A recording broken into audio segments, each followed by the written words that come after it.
Welcome, everybody, to another episode of the Wisemen Say podcast. I am one of your hosts, Gerald Lucas, alongside Derek Abbott, How's it and our going? our fearless leader Ty Fisher will be with us here shortly. Man, how you doing? Pretty good. I had to rush and get the trash cans out, everyday life stuff, before I ran up here to get on. So I am doing well. Slightly winded, but you know, otherwise pretty good. Yeah, it's been a little hectic for me. Had a little procedure done today. Um, they had to drain this seroma that was on my leg. So, had that and then, the anesthesia and everything. Oh yeah, that's a good point. So with feel a little lost without having Ty here. It's been a minute. Yeah. You'll be good to go for the upcoming game and everything now, right? Yeah. I will be there.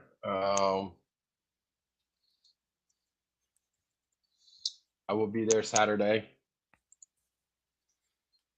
Love that. Um so it's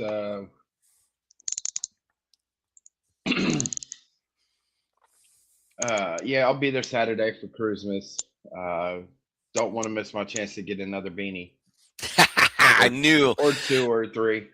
there was nothing. I literally laughed out loud when I saw that message come through because we had just talked about it on last week's pod, and then sure enough, they came out with it. It's another beanie, as tradition goes, and we're minions all over again.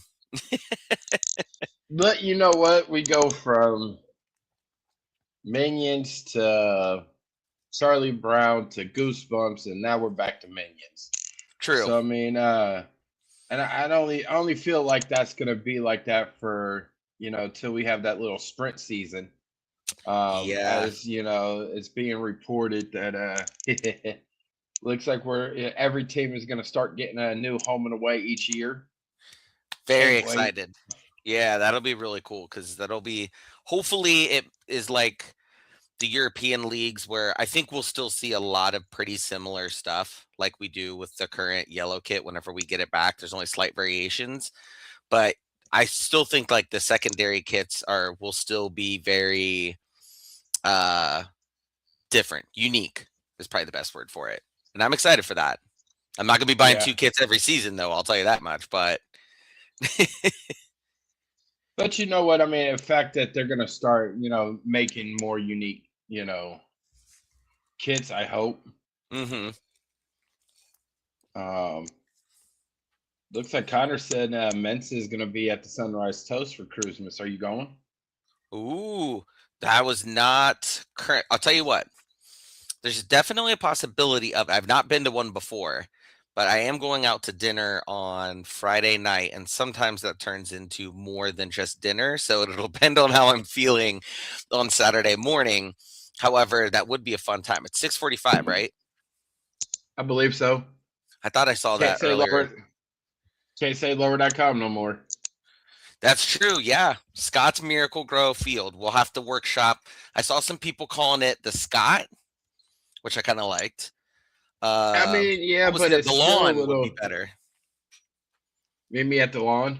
Yeah, the lawn is that kind of reminds me of like childhood when like everybody would eat lunch or dinner and then everyone would congregate back outside and like the neighborhood. So it kind of makes me think of that, which is pretty cool. I don't know. Um, Just like lower.com, it'll take us some getting used to, right? Like when they came out with lower.com right away, I'm like, yeah, I'm but not saying lower.com was easier to have that nickname, because you just call it lower. that's funny. So you called it lower all the time? Yeah. See, I always saw the dot, which I never called it, and LDC, which is typically what I called it. I would say LDC, but I would say, I'm headed down to lower. I get that. You That know, makes sense. And I mean, uh, the way the arena district kind of goes, I feel like that kind of makes sense too, even though it's not technically south, it's west. But I feel like the way you look up, like when you're walking back from the stadium, you kind of feel like you're walking north into the arena district from that direction. Maybe doesn't make sense to anybody, but it's I'm connecting dots in my brain about how that makes sense. yeah, I mean, I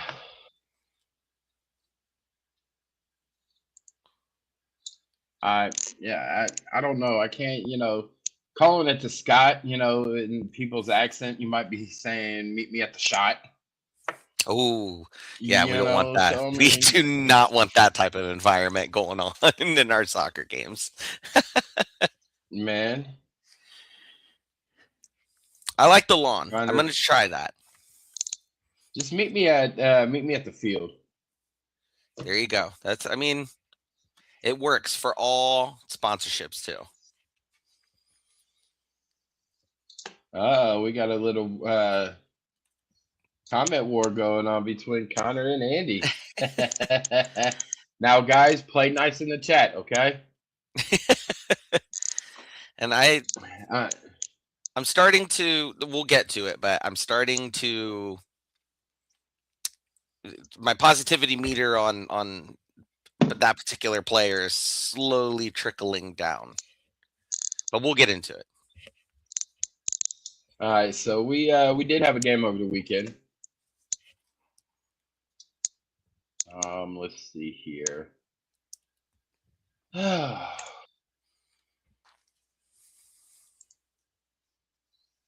We did have a game. Let me go ahead and put this back on.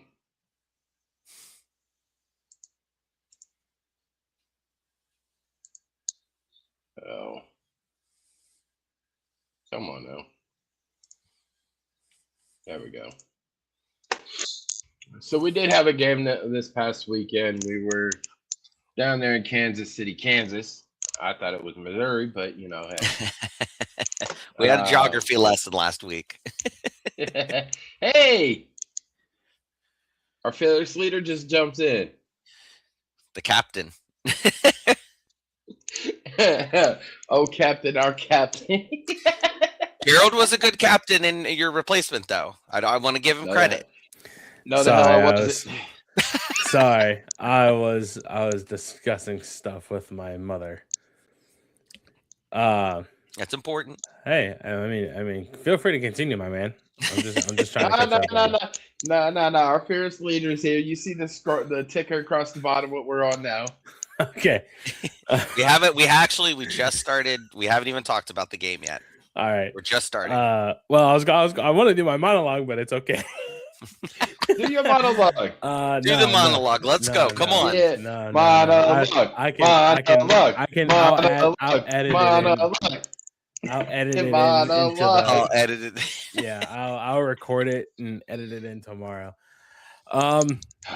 Yeah. Hi guys, welcome back. Yeah. So second game on the road, against Kansas City.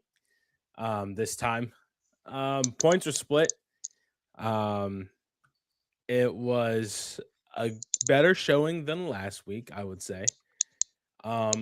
I guess now it's just now that we kind of see more of what Rudstrom wants to do, just kind of what are the biggest takeaways from this game besides the absolute mental collapse by the defense to Dejan Joveljić 2 goals. Hey, Trenton Robbins coming out. I was texting, I think, with you. This draw felt like a loss. Mm-hmm.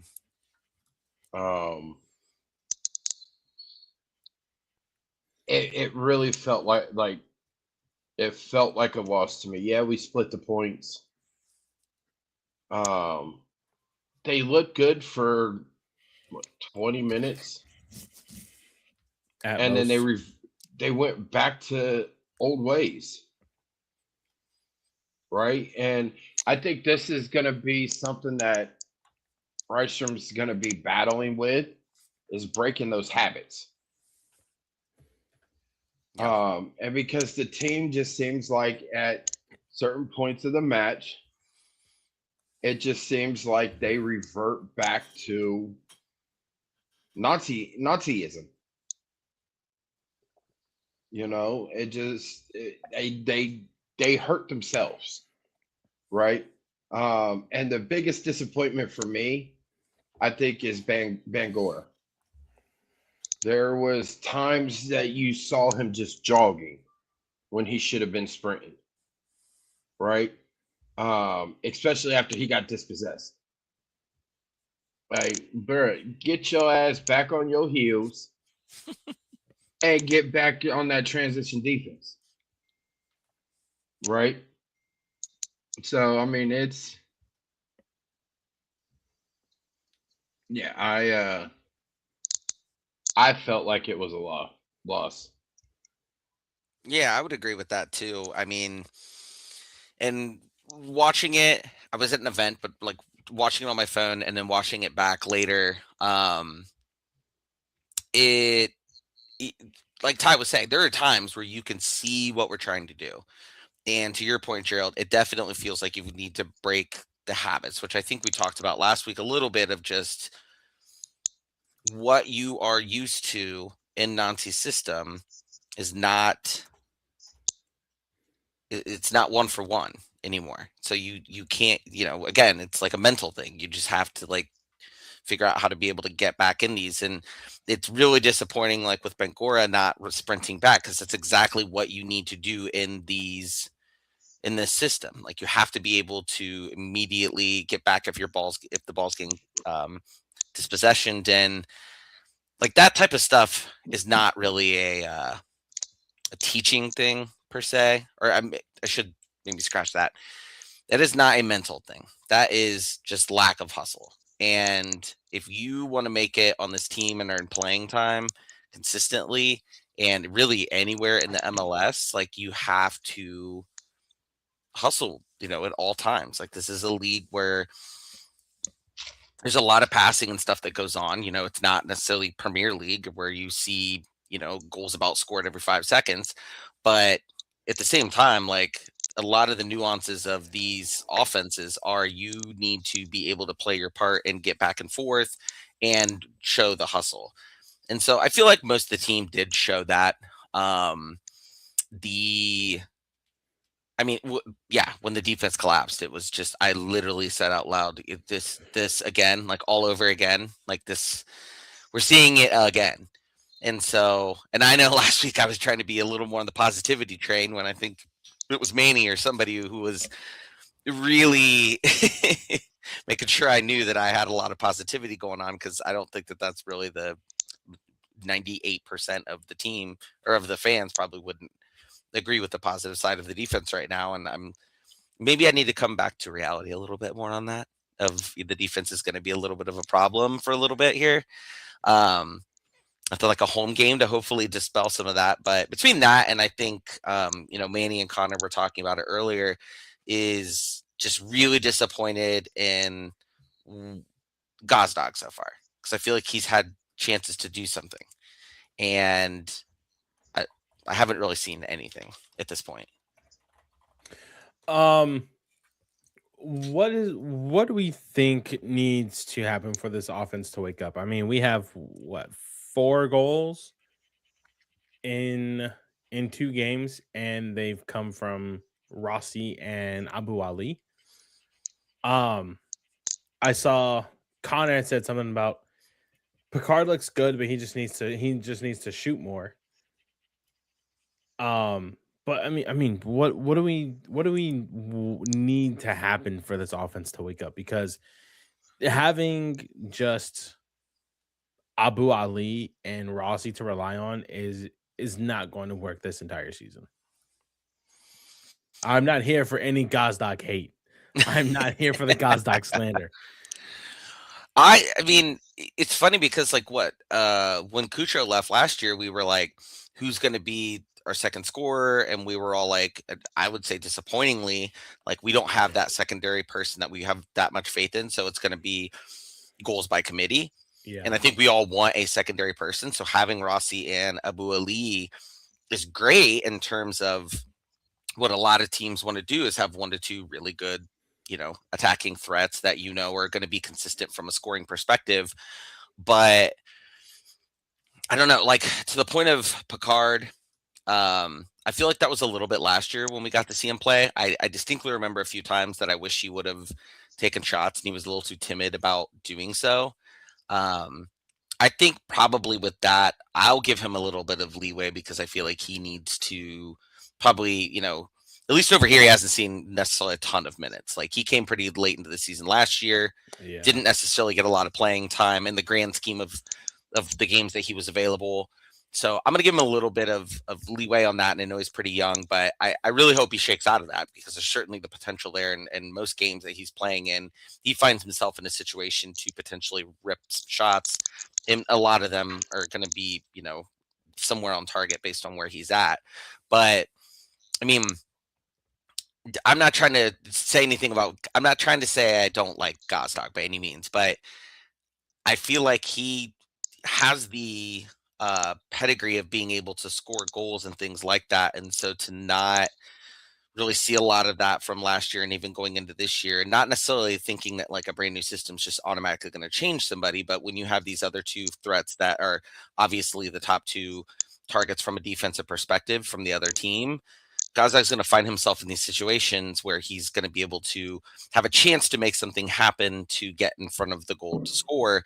And I need to see more of that. I think that immediately would be a game changer for us from an offensive perspective if he can get himself more involved.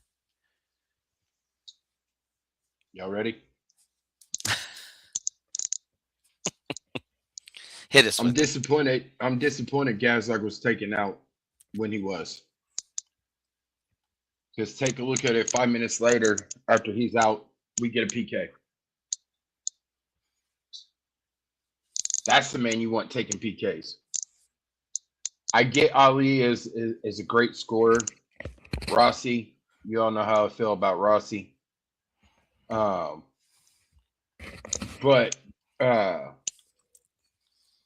yeah, I saw that too, Ty.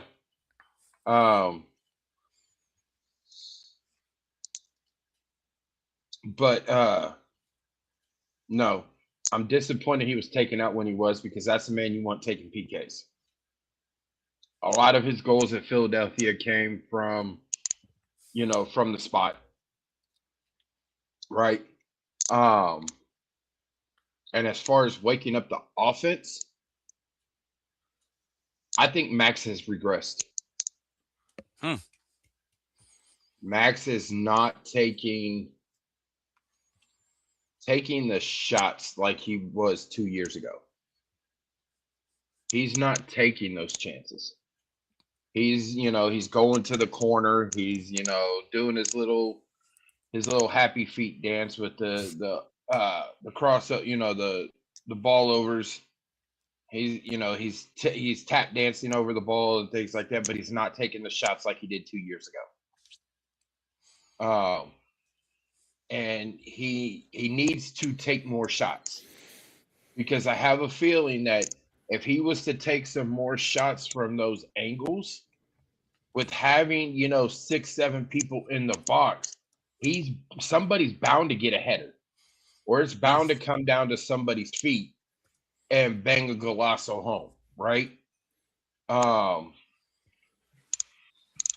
think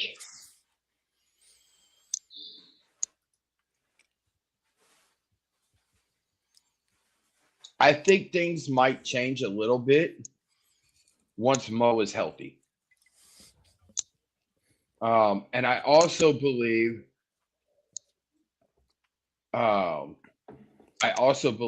that once Gomez gets here, and then whatever his name is, Narman gets here, I think Norman will create a spark too because he likes playing on that right side and driving to the left as an attacking winger, right? So He's I left just footed too. yeah. That was just So helpful. I think that, but I really do really think I think things I think you start seeing more chances when Mo comes back because of Mo's capability of going to that corner, playing to the corner and playing out of the corner back to the middle of the park, to the middle and going from there and how he's able to do that. But Max is a shell of himself right now. I think he's more focused on that World Cup roster and the World Cup coming up that he's trying to not get hurt, right? He's acting like he's made of glass. If I'm being honest, he's acting like he doesn't want contact. He acting like he doesn't want to take those shots. Um, but I mean, if he wakes up and just starts taking more shots from those angles, you never know. Maybe one of those shots go in, right? You never know. But he likes doing his tap dance over the ball and go from there. But I think that's what needs to happen is more shots need to come from outside of the box and put more pressure on them trying to get back to defend that box and either try to clear it to where a rebound comes to somebody's head or comes to somebody's foot and they just bang one home. And one of the things that I miss about Christian Ramirez, right? And somebody pissed Christian off on Twitter, after the game and he scored the game winner for Austin. It was a Galaxy fan at that. Called him a tap-in specialist. I mean, a goal is a goal, right? No matter how pretty. Yeah. A goal is a goal. And that's one thing I miss about Christian is defenses lose him there in that box. And he's right there with the header. He's right there with a quick strike, whatever the case may be. And that's what we're missing. We're missing that one player that can get lost in the box when we send a ball in to bang one home. You almost think you want to go get Jossie, and have him just, come back. I don't foresee that happening. He's a free agent. If you're Max Arson, though, like I won't pretend to know the depth chart of the U.S. men's national team right now, but you kind of need to be playing well in order to get called up typically. So like, he should want to be motivated to be playing the best he possibly can.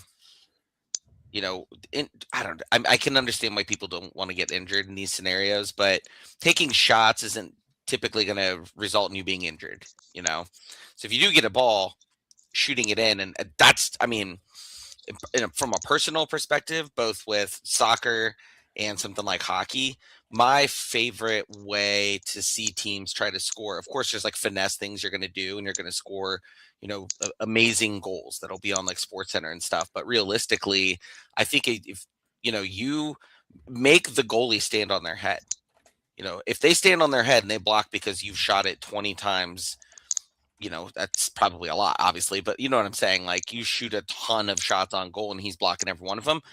We can at least stomach that that's how we lost. They just had a goalie that stood on his head. We wouldn't have much of a disagreement on that. But if you keep peppering the ball in there, your chance of eventually getting one into the back of the net is exponentially higher than just constantly trying to do more of like finesse things to create chances. Now, maybe that's not the approach they're really having. I don't know for sure on just seeing 2 games. And I think it was Connor up here who said, what if coach doesn't view Gazdag as somebody who is supposed to be necessarily scoring? And to your point earlier about pulling Gazdag out, my only other side of the coin is, how do you know you even get that? That's just, you knew we got that penalty 5 minutes later or whatever it was. It's not like you can just rely on getting that penalty so you keep him in longer, because sometimes there's no penalty shots to be had. So, I mean, in that instance, I would have preferred Rossi to take it probably, just because I feel like he's usually been our second option for taking those. So he's, in my mind, a little more adapt to be able to do that in an MLS landscape. And, not to say that every, wherever you play soccer might have a different, or that they do have a different approach to it, but at least we know he's got experience in these situations with us.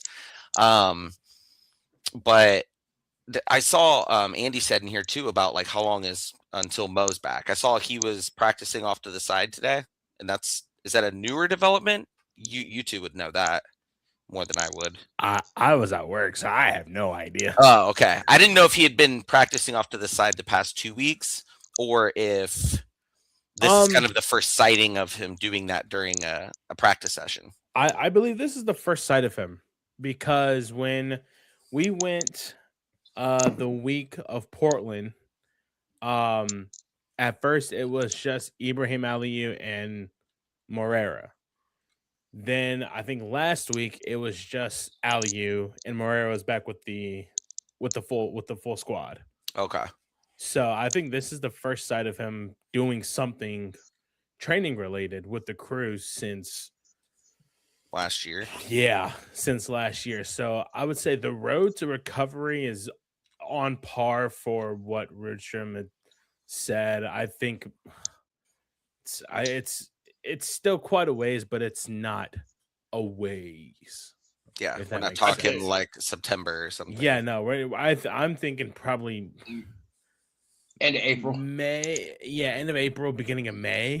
Okay. But that's just a guess. So yeah, of course. Flipping, right? I think Gerald, me and you talked about this last week after the Portland match. I think Patrick Schulte had a better game than he did in Portland.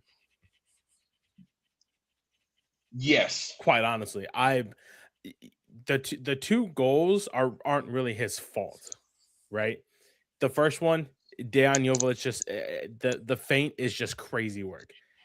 Yeah, right? The feint is just, that feint was just nasty. Mm-hmm. Kudos to him. My biggest gripe here is Steven Moreira could have blocked that shot. That was such a softly hit shot. That was a pass. And I'm not taking that away from Steven, like he could have. That first save was amazing. But that was Steven's first game. Yeah. Yeah, I get that. Yeah, I get that. But you have to kind of agree with me there. That's what I said. I'm not taking away that he could have, did it, but also at the same time, no, I get it. But definitely Patrick had a better game. Oh, I tell you what, Camacho had a hell of a game. That's good. I can agree with that also. Camacho played one hell of a game. Now is when I can say that starting Rudy that game was probably the better choice. Right? Mm-hmm. I still do not think starting Rudy against Portland was the best choice, but it got him ready for KC. Yeah, getting a game in and then kind of, I mean, I'm looking at it this way, right? You have multiple preseason games, right? You're not getting a lot of minutes. You have training, play the first game. What doesn't work? You go back to the drawing board, see the mistakes. Now you're ready to correct those for game 2. And I saw the progress. I saw the progress from Portland to KC. So now it's, okay, we did this correct to stop this. Now here's what can we do to stop this, heading into what I fear is going to be a crazy match against the Chicago Fire. right? So here's mine. I always say that the practice speed is different than game speed, right? Mm-hmm. I always say that. Rudy didn't have that much game time last year, coming off of that injury, right? 5 games, if that, Yeah, I was gonna say right? it was not much. So you're like, uh,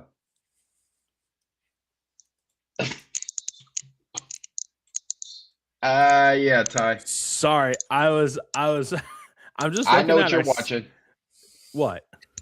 I don't know. Yeah, I'm looking at our stats I'm looking at our analytics on uh uh, Spotify for podcasts or whatnot, and we have like 10% of listeners coming from China. Bots. Hey, Hey, some I, are I actually don't think so, because these are a lot of like bots. If so, yeah, you could tell if it's bots when it's like 0.1%. 1 well 1 I said to one. 4%. Man, this is like 9.2. Sorry. Okay. Anyway, Oh continue. yeah. No, but I think the fact that you give him some minutes in preseason just to get his legs under himself, right? Then Yeah. you play him the Portland one. Yes, he had a horrible match in Portland.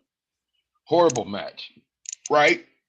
But guess what? That set up that KC match, which he almost went the full, he almost went the full time, right? And I I honestly, and you guys might get mad at me, but I think they need to go to a 4-back all together. And I think it needs to be Rudy and Sean in the middle with Steven and either Yevon or Molde on the outside. Because Oh. see, Oh. because to me, putting Sean there back in the middle after 2 years of playing center back, it's hard to get back into being that role player for that midfield, right? And Rydstrom wants to talk about having somebody back centrally that can stay central, whether they have the ball or not. If you're running that 4-back system, you can have Sean centrally right there, right? I think it needs to go to a 4-3-3 or a 4-2-3-1. We That's haven't what seen that in a while. Caleb Porter days, my word. But you know what? And in all honesty, with what Rydstrom has now, a 4-2-3-1 would work. Or you could go with a 4-3-1-2. I'm not opposed to the 4. I'm not either. I just don't. I think I'm with Ty. Sean has so much more to offer. But you make a compelling point, Gerald. You make a compelling point about being that center back and does not move forward. Like, we need somebody who's good to stay back there like that. I do agree that I think he's probably the best option for that. Part of me still thinks that he would be better suited for midfield and being able to push the ball forward. I don't think so. I could take all the heat, but I don't think Sean is the right person to have in the midfield to push it. I think you can build, if you're running a 4-back, I think Sean can start it from that back line area. I think he can push it from there, not having to cross midfield. Because then now you're talking about you have both Camacho and Sean back there, and allow Steven and Molde to go up. But you got 2 defenders back there that can play, a staggered high-low with Sean high, Rudy low, or Rudy High, Sean Lowe, but the ball can start with Sean. Because if you take a look at the last two captains, where have they started to build from? Jonah was on the back line, and he's the one that started plays on the back line in the Porter system. Nagby, the captain, started plays, there in the back, right there by the back line. So I think with Sean being the captain, I think he needs to stay back centrally and not cross midfield at all. I think, to your point, Gerald, I think once Gomez comes in, it's possible. It's possible, correct. Yeah. I think because there's nothing against Sean, right? I do think he's suited well for center back, possibly goalkeeper. and starting pitcher. But starting pitcher. I think someone with the experience like Gomez, I think would be more suitable for an attack in that area to push forward than Sean, because you look at defense, you look at offenses now, oppositions now, a lot of them are just go mode, right? And Rudy's got it locked down, but on the off chance that he slips up, right, you gotta have somebody going for the ball. You gotta have someone who has the speed and is not afraid to do the dirty work. Whether that's a tactical foul, whether that's, all right, looks like I'm making my team be down to 10 men in the 75th minute. Here's to hoping they hold on, because at the end of it, you're only leaving Patrick hanging out to dry. Exactly, right? And I think that's where the four back system will come in. That will allow Patrick to relax and be the Patrick we saw in 23. He didn't have that many shutouts last year. He had like 3. And what did he have in 23? What did he have in 24? 20. I don't remember exactly. I know it was a lot. I think it just it didn't really like gradually decrease, but I know 23 I think was like 7, something like that, and then it just went 7, I think 5, and then 3, I think it was. Let's see, 2023. See, 2023 7, 2024 10. That was, I remember that. 2024 was a monster year for Patrick Schulte. 2025 3, this year so far 2. Do we think that there's any kind of correlation between in that 2024 season, he was getting opportunities with the national team? Correct. And I don't think last year he was really getting any opportunities, if I remember correctly, like even called up. I could be wrong on that, but I didn't. I think he got called up. Was he? I think it was part of Gold Cup. No. He was injured. Didn't he? He got called up in 24 to the Olympics. He was injured. You're right. He was injured. Yeah. So I mean, I actually, now that I'm saying that out loud, so between the injury, which probably also played a role in him getting called up a little bit, but he's not really getting looked at anymore. I mean, that probably does something mentally to somebody a little bit, to get a taste of that, and then then you get injured on top of it. I mean, that's that's going to be tough. And so, back to your point about the 4-back line, if we did that and that means that he could relax a little bit or play a little looser, that's probably really going to benefit him in a lot of ways. And just like you said, Gomez gets here. I mean, whoever thought we would have an ex-Barcelona player on the team? That played with Messi, right? So now you're talking about you're bringing in knowledge from Messi himself that Gomez has learned from Messi. Now you're bringing that over here, because I sure as hell never thought we would have a Barcelona player on our team that played with Messi.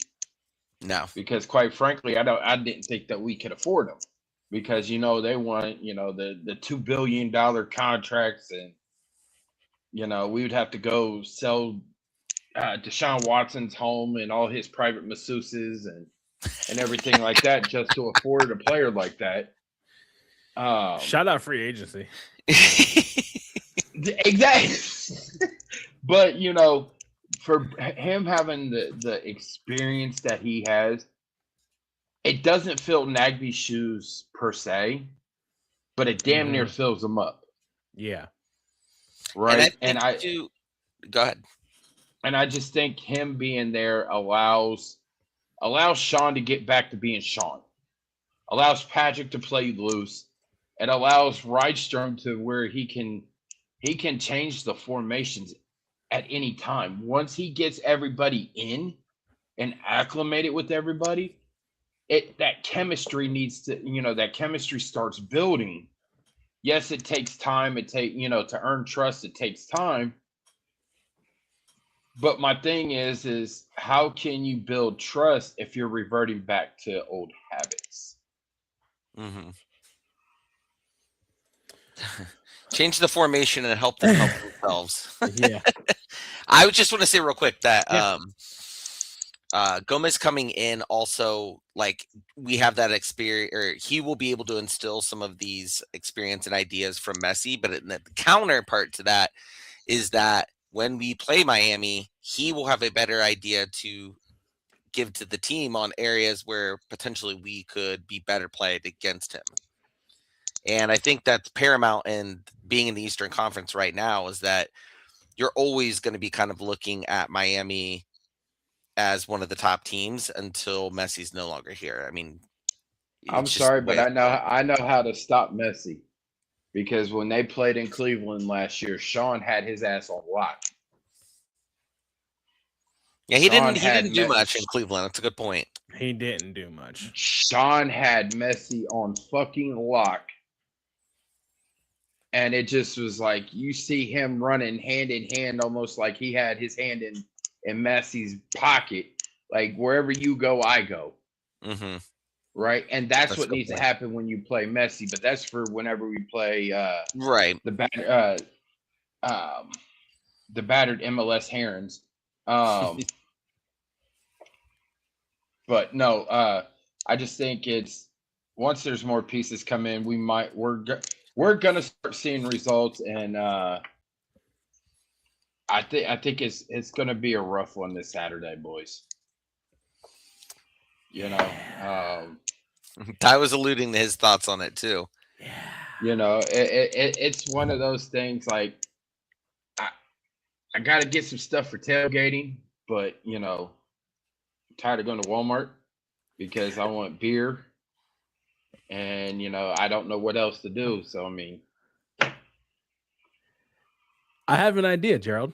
And you want to know why? What's that? You want to know what the idea is? Because this episode is brought to you by Sam's Club.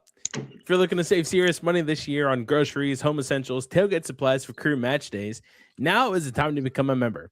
Right now, you get 50% off a Sam's Club membership, which means wholesale pricing on everything from snacks and drinks to electronics and household items. Whether you're stocking up for watch parties, loading up on bulk buys for the family, or just trying to stretch your dollar just a little bit further, this is one of the best membership deals available. To claim the offer, just click the Linktree link in our episode description and follow the Sam's Club membership link. My word, can't talk. To claim the offer, just click the Linktree link in our episode description and follow the Sam's Club membership link. It's quick, it's easy, and it pays for itself fast. Save smarter, shop bigger, and support the show at the same time. Does that include alcohol? Sure. Should. Why not? Hey, I miss those free sample Saturdays. Go in there and you can pretty much make a whole damn lunch. True. Very true. You can just walk around and you have free lunch. Nah, but for real though, boys, Saturday scares me. Yeah, it does. Look what happened last year when we played the Chicago Fire. We're now at 2-0 inside 17 minutes. They don't have Brian Gutierrez anymore, though, so I'm just saying. Yeah, I was gonna say they don't have Gutierrez anymore. So they got Zinkernagel and Kuipers. Yeah. And Bamba. Yeah. So yeah. It scares me, right? Because when's the last time that you could say Chicago has scared the Columbus Crew? Last year. Okay, or was it excluding last year? Yeah. Okay, excluding last year. When was it we went to Chicago? We went to Chicago one year. Me and my mom, Nora on tour. And my point. They absolutely whooped us. I think it was like 2012, maybe 13. Oh wow. No, it wasn't that. No, it wasn't that because I was not in high school. I was in middle school. 12, I think it was. 12. No, 11 or 10. One of those two. It's one of those two. Yeah. It's somewhere in that range. How about that defense? We just talked about the defense. But that's true. It's a good segue into this game, though, also, because it's going to play a big factor. Yeah, it is. I did see. I think Manny said he was at the field. I think at the stadium. At the spot. Yeah, he was at the stadium. So, I mean, hell, heading into this game, right? Heading into this game, another thing. Also, if you need tickets, this show is also presented by StubHub. Maybe if I can find it. Here it is. If you're looking to be inside Scott's Miracle Grow Field instead of yelling at your TV, StubHub has you covered. Whether it's the next Columbus Crew home match, a massive rivalry game, or even concerts and other live events, StubHub is one of the most trusted ticketed marketplaces in the game. The best part, you can see your exact seat location before you buy, compare prices instantly, and secure tickets in just a few clicks. No scrambling, no guessing, just get in the building. So if you're planning your next match day experience or deciding last minute that you need to be there, head to the link tree in our episode description and click the StubHub link to grab your tickets. Don't just watch the moment, be there for it. My mom says pretty sure it was 2010. That sounds about right. So heading into this game, Chicago Fire won last week. It's crazy. 2-0. What if I'm not mistaken? I think there's a stat out there that we have not lost to the Chicago Fire when we play them as our home opener. How do we continue that? Because right now I'm looking at another draw or possibly a loss. Rally the ghost and spirits of former crew members, players.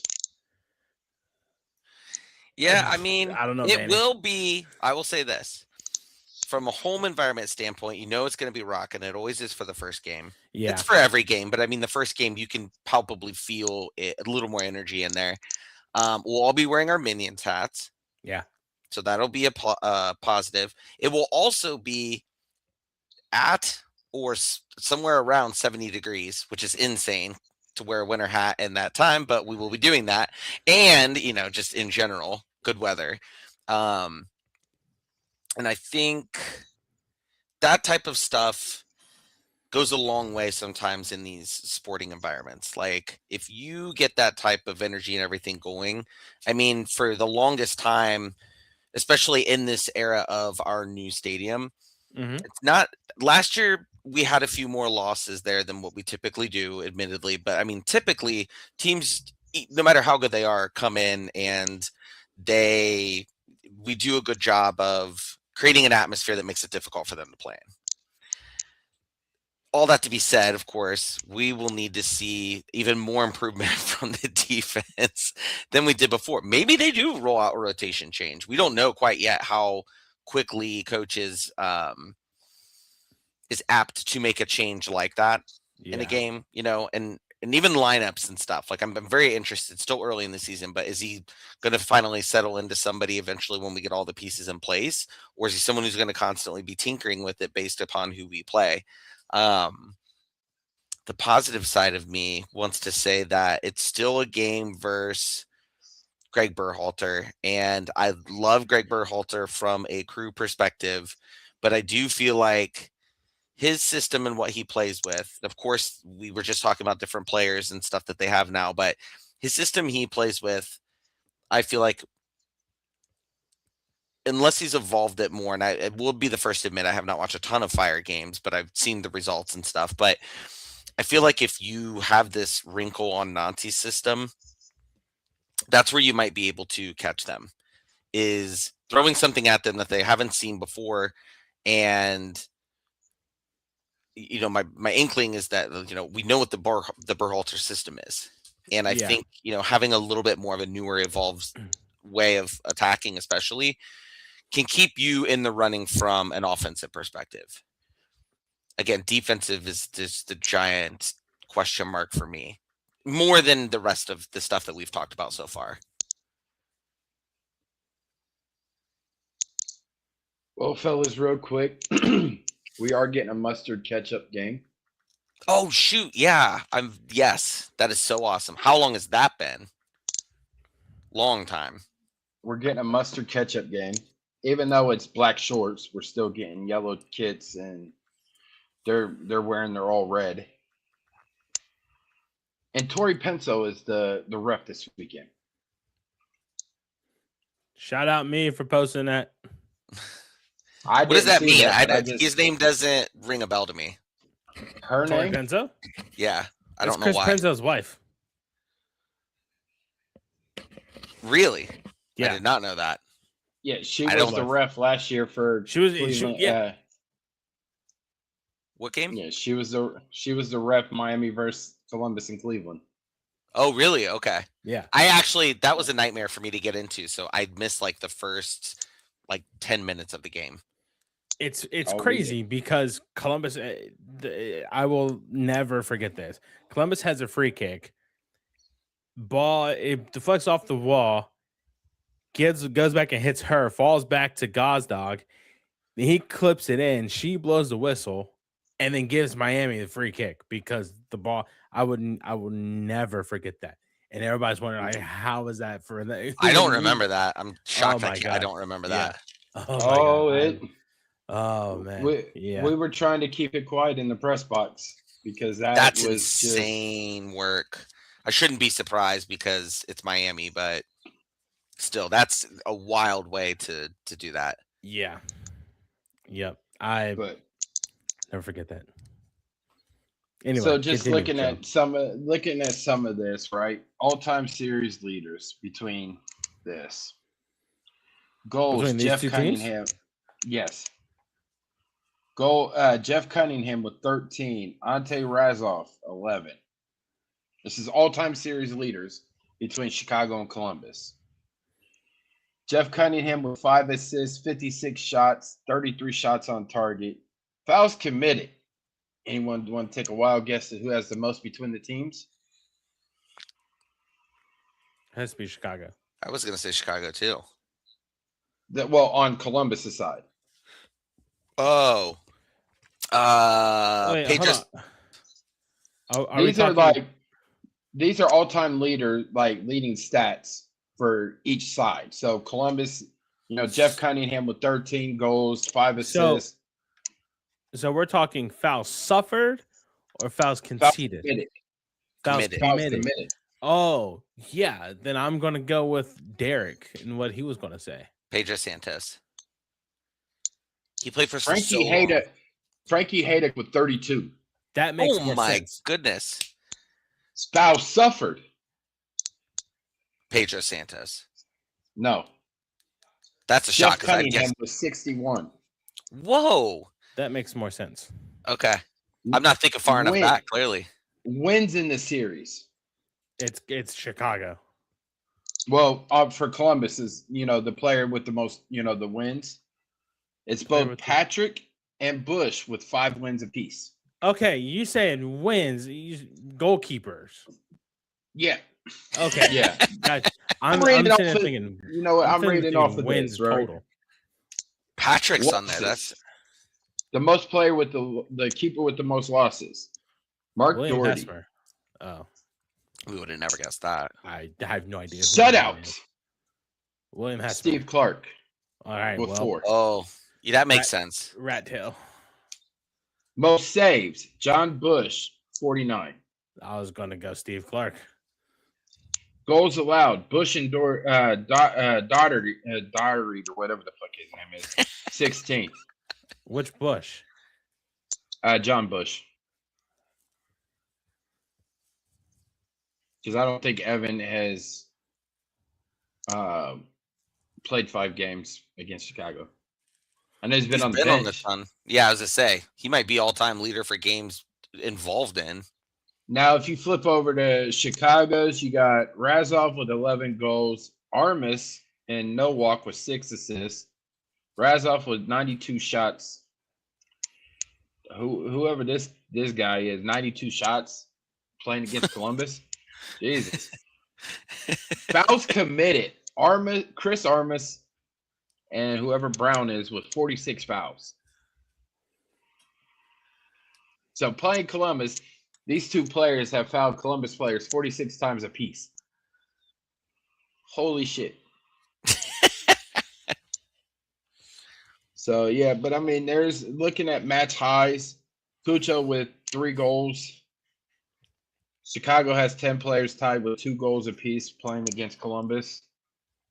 I mean, fouls suffered. Brian McBride, the most in a game, 9 fouls suffered. Brian Mazanoff with 8 fouls committed in 1 game against Columbus. Wow. And then saves, the most saves in a game, John Bush and Hesmer with 11.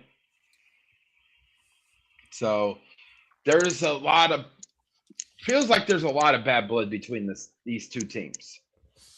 Oh yeah, they don't say go number 1 on the fire for no reason. Well, I mean, you could go ahead and say it, piss on the fire. I didn't know if we were doing kid friendly or not.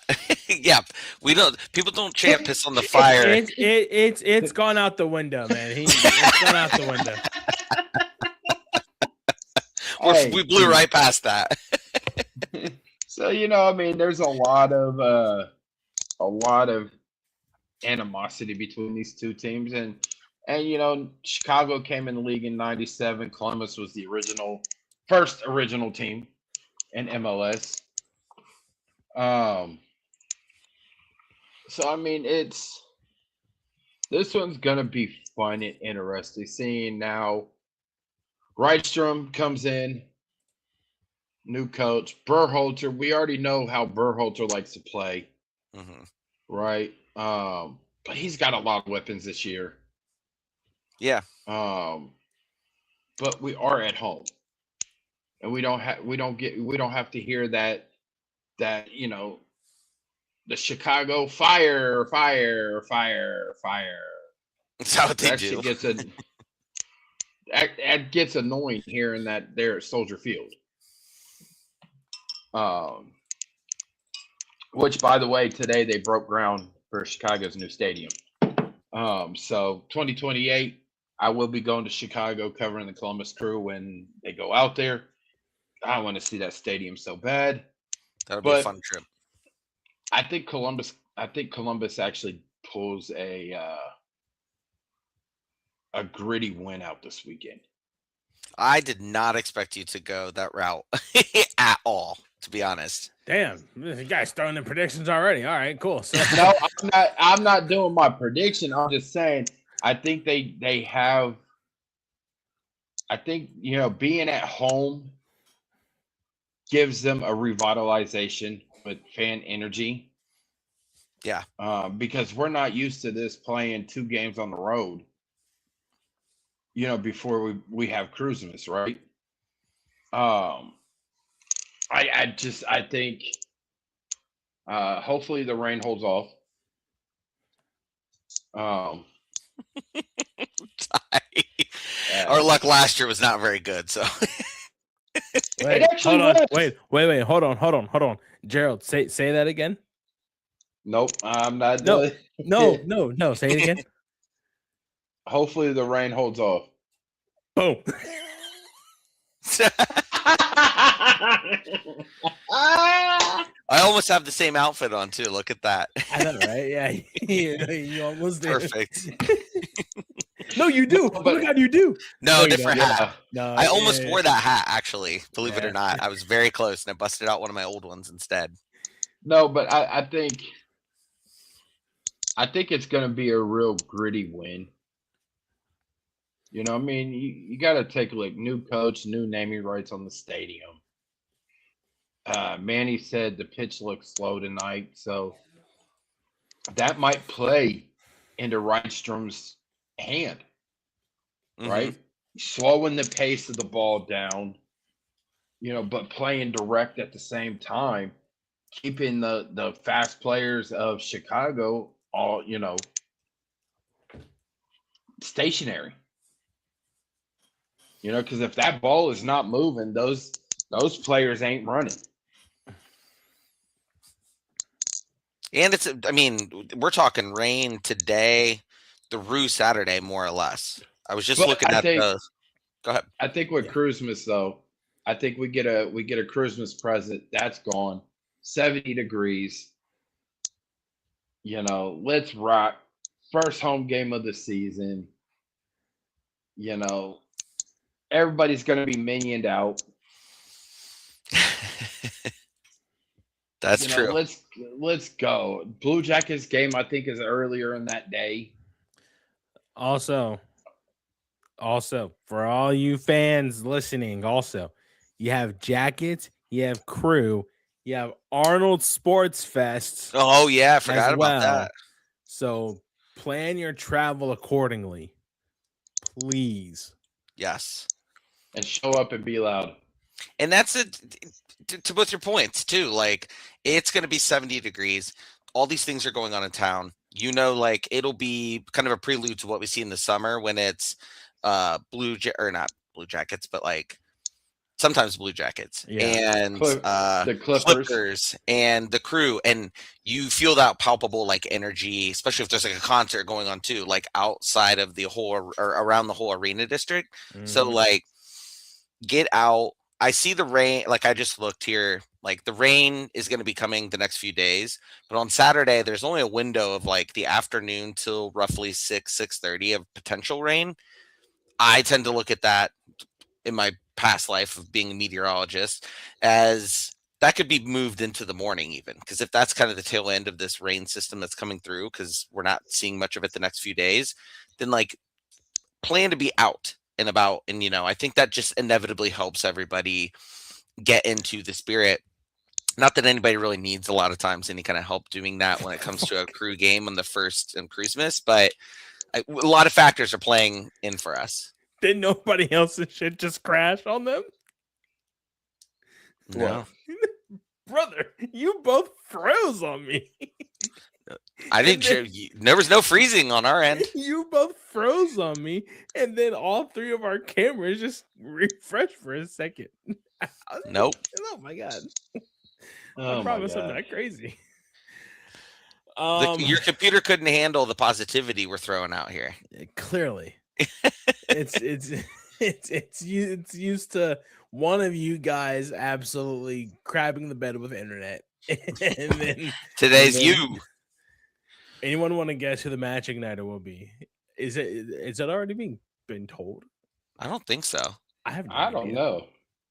All right, who we guessing? Oh, good.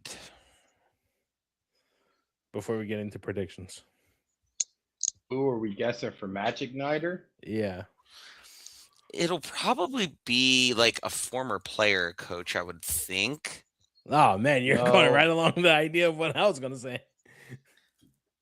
Oh wait, now there's one that would be a wild thing to see happen. I don't think it would happen. I'm gonna guess it just for the sake of I want to hear everyone's opinion on it when I say it. Who? Wilfred Nancy. Okay. I don't even know if he's still here in Columbus. I don't either, and I'm saying that, but like that'd be wild for a multitude of reasons. But I think it would be like I think people would be fired up. I think you'd get people would put some of it. I don't think people would be fired up for him as a Magic Nighter. You don't think so? Not even in a year or two from now? Maybe. Okay. Right. Oh, but Nagby's a coach, so would that? He's not a bench coach. I mean, Nancy. Oh, good point. When Nancy was suspended, he was Magic Night against FC Cincinnati. But he was still current head coach. Yeah, I think the way he left might still leave some people like a sour taste in their mouth. Nagby's probably got to be the leader in the clubhouse, I would think. If we're talking someone in the crew sphere. I think Nagby would be or Frankie. I feel like Frankie's done it a few times. I was gonna say Nagby. Wait, is it really Nagby? Oh no, that was just a guess. Oh, okay. I saw her say that, and then that's why I said it out loud. Oh, okay, gotcha. Yeah, I was gonna say Nagby. Oh, can it be Arnold since his event is in town? No, I don't even know if he's gonna be. I mean, he might be. Yeah, I don't know. He doesn't go every year anymore. I don't think. I don't think so. You know who it might actually be? There we go. Arnold's coming to Columbus till Sunday. So, because Sunday's like the last day of it, and it's like all the big awards and stuff. Yeah. That makes sense. I think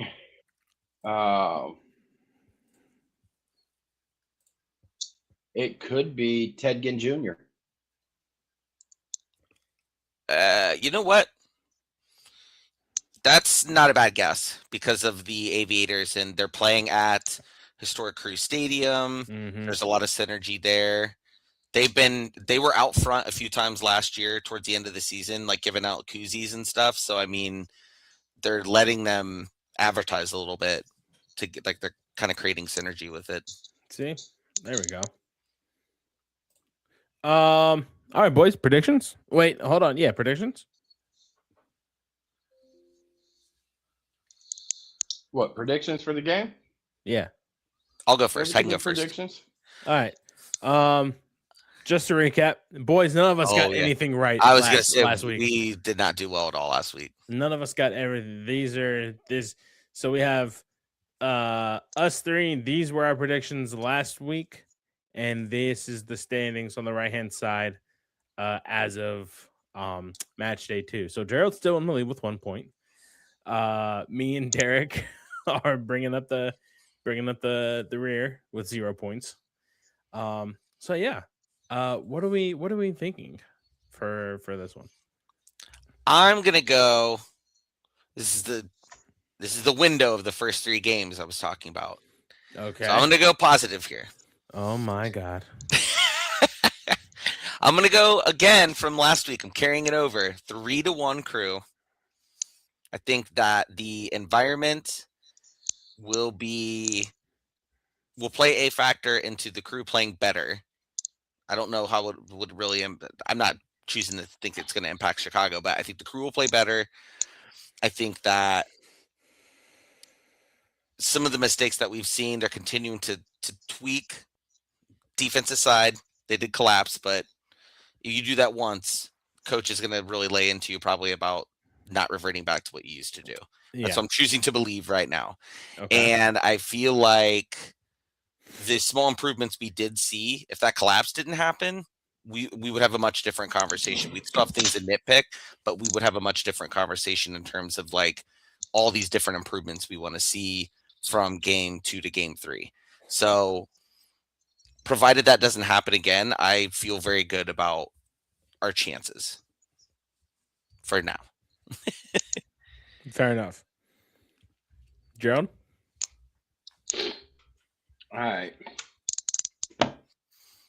We're at home. It's Christmas. I'm leading the point standings. Derek, you're saying 3-1? Yeah.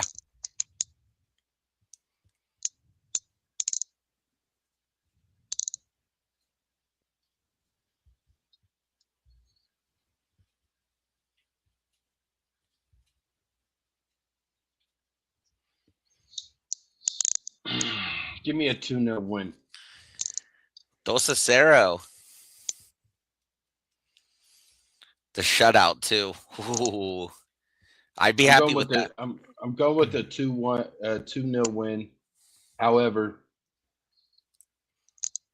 realistically, I think it's a 1-1 draw or a 2-1 Chicago win. So which one do you want me to put? All three? 2-0. 2-0. Okay, cool. I'm probably gonna go 2-2 draw. Quite honestly. My gut was telling me a draw. I don't know what numbers, but my gut was telling me a draw. I just think it's gonna be a draw.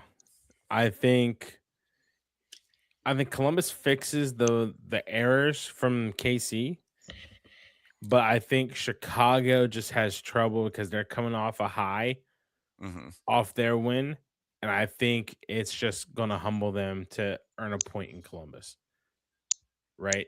I do think they get on the board first again, but I think Columbus kind of takes it towards midway through the second half before Chicago find that equalizing goal, and it just plays out that way. So I'm gonna go 2-2 draw. And this is a topic for another day, but I would be curious about the win percentage of the Crew when they score the first goal at home versus another team. Because I feel like, and I was talking about like the energy of the stadium, but I feel like whenever we get that first goal, you feel the notch get turned up one or two more, on the amp in terms of just like energy in and of itself. So I hope that that's what we see in terms of like if they do get the full first goals, that it doesn't rattle us.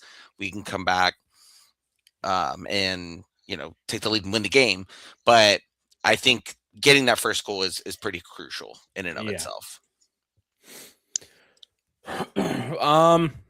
Yeah.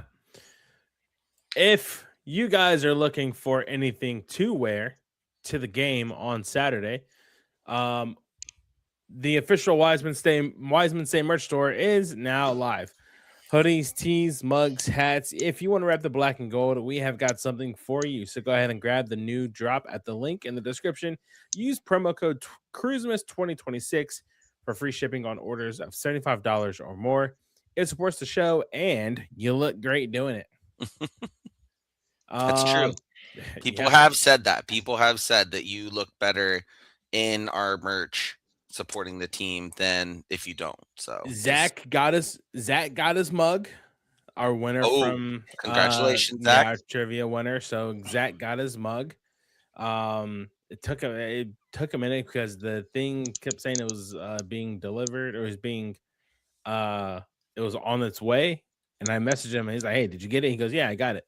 It's like, all right, cool. It took a minute for DHL to update the thing. Yeah, but Zach got his mug. So I was going to have another giveaway, but it kind of fell through. So apologies. But I'm sure we will have another giveaway soon. So keep your eyes and ears peeled. I saw Gerald was going to say something. Turn it over to you, buddy. So 2023, Wilfred Nancy was his first year, right? Sure. I'm just going to throw this. First 3 games for him. A loss, a win, and a draw. We're 3 games in now. Are we in the freaking Matrix or something? Are you Neo? What is happening right now? Because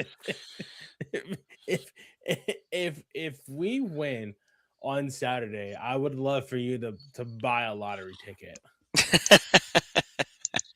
But here's the results. Philly 4-1 loss. Okay. DC United a 2-0 win. Okay. Toronto Columbus a 1-1 draw.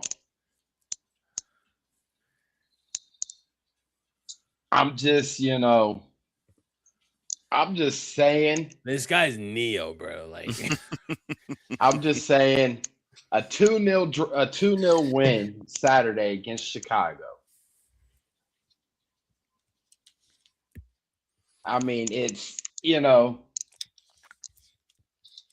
it just goes to show that with having a new coach, first 3 games, everybody was on a downfall when we lost 4-1 against Philadelphia in the freezing cold on the banks of the Delaware River. with the Commodore and Barry Bridge and that shithole town of distance. Westchester, Pennsylvania. And I'm then sure we it's come not over. that bad. I don't know. It's just bad.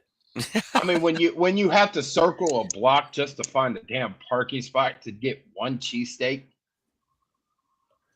That was in Philly, though. It's still, Westchester's a suburb of Philly, and it's still, But anyways, the first 3 games of the season, I've already said, and I'll keep saying it, Columbus will hoist MLS Cup this year. You've been consistent. You've been, if nothing else, consistent in that prediction, and I love that. I'm telling you, if the Crew win and we end up winning MLS Cup, please buy a lottery ticket. Start buying them now. Right, quite honestly. Yeah. So I mean, good. It's crazy because then you look at 24 to kick off the season. We beat Atlanta 1-0, drew against Minnesota, and then then we beat Chicago 2-1. So, and that was on March 9th of 2024. So we're on what, the 4th? Oh damn, we're not gonna be there. That would have been amazing too, actually. Damn. All right, boys. Anything else before we head out of here? Nope. That is it for me. Oh, stay on the lookout and watch for pictures tomorrow. I will be at media taste testing. Ooh, yes. Oh, yeah. I love that. Okay. Can't wait. Yes, I will show pictures of everything. I'm anxious because they got the Italian beef that's going to be there. Ooh. And the Carfagna's, meatball sub. Like, oh, yeah. That's amazing. And they got Schmitz is going to be there too, so. Always a good concession to have. Big day, boys. It's storming outside. I was going to say, I thought I heard thunder. Get it out of its system now. Everybody heard thunder except me, probably because I have on both headphones. I didn't hear thunder, and I have the door open. Yeah. All right, y'all. Thanks for tuning in. Be sure to follow us on all social media on Blue Sky at wisemanpod.bsky.social, on Instagram at the Wisemen Say Podcast, on Twitter at wisemanpod, right here on YouTube at Wisemen Say Podcast. Be sure to like, subscribe, turn on that bell for post notifications when we go live and when we post new content. You guys can also shop our merchandise. The top right-hand corner, scan that QR code or visit the link in the episode description down below. You guys can follow Gerald on social media. At Gerald_Lucas96. I flipped it. You guys can follow Derek on social media. At Funky Moses 17. And you guys can follow me on social media at FisherTyler__. And that's it. Be sure to check out the StubHub link in our episode description as well as Sam's Club for all of your bulk buy needs and last minute tickets. Jared, my friend, as tradition goes, Wisemen say, only fools rush in. Peace out, everybody. Have a good weekend. Stay safe, stay hydrated, stay cool, stay dry. Hug your loved ones. Go Crew. Go Crew. Stay wise, y'all.